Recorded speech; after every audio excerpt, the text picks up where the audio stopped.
Bonjour à tous, moi c'est Jackson Mukadimbayo, étudiant en L2 LMD Phasé. Aujourd'hui, on va présenter un livre ou résumé d'un livre qui s'intitule Les images des organisations que l'auteur est Gareth Morgan.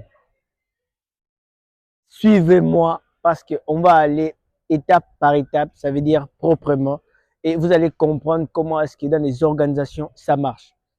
Allons-y.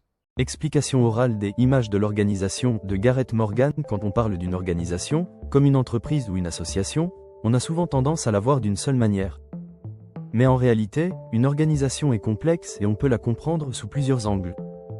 Gareth Morgan, un spécialiste du management, a proposé 8 images ou façons de voir une organisation. Chaque image représente un aspect différent, et ensemble, elles nous aident à mieux comprendre ce qui se passe dans les entreprises. 1. L'organisation comme une machine, c'est une vision très classique. On imagine l'entreprise comme une machine bien huilée, où chaque personne a une tâche précise, où tout est planifié. C'est efficace, mais ça peut être rigide et peu adapté au changement. 2. L'organisation comme un organisme. Ici, on voit l'entreprise comme un être vivant. Elle doit s'adapter à son environnement pour survivre.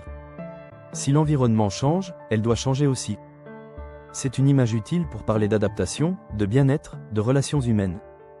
3. L'organisation comme un cerveau. Cette image montre l'organisation comme un système intelligent.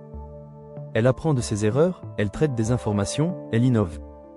On parle alors d'organisation apprenante. C'est important dans un monde qui bouge vite.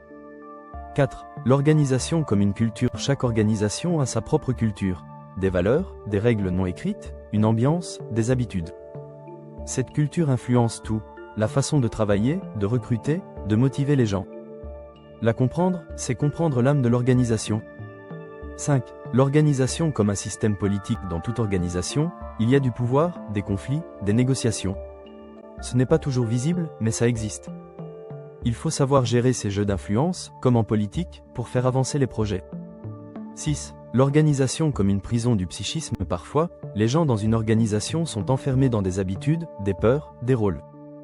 L'organisation peut bloquer la créativité, empêcher le changement. C'est une image plus psychologique, qui pousse à réfléchir à ce qui se passe dans la tête des gens. 7. L'organisation comme un flux et une transformation. Tout change tout le temps. L'organisation est en mouvement, comme un fleuve. De petits événements peuvent créer de grands changements. Il faut être attentif, souple, prêt à agir au bon moment. 8. L'organisation comme un instrument de domination. Cette image plus critique montre que l'entreprise peut aussi exploiter, contrôler, créer du stress. Elle peut devenir un lieu de souffrance, même si elle semble fonctionner. Cette vision invite à penser aux conséquences sociales et humaines.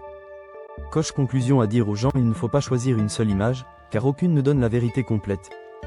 Mais en combinant ces différentes visions, on comprend mieux ce qui se passe dans une organisation. Et surtout, on devient plus capable d'agir avec intelligence, souplesse et humanité.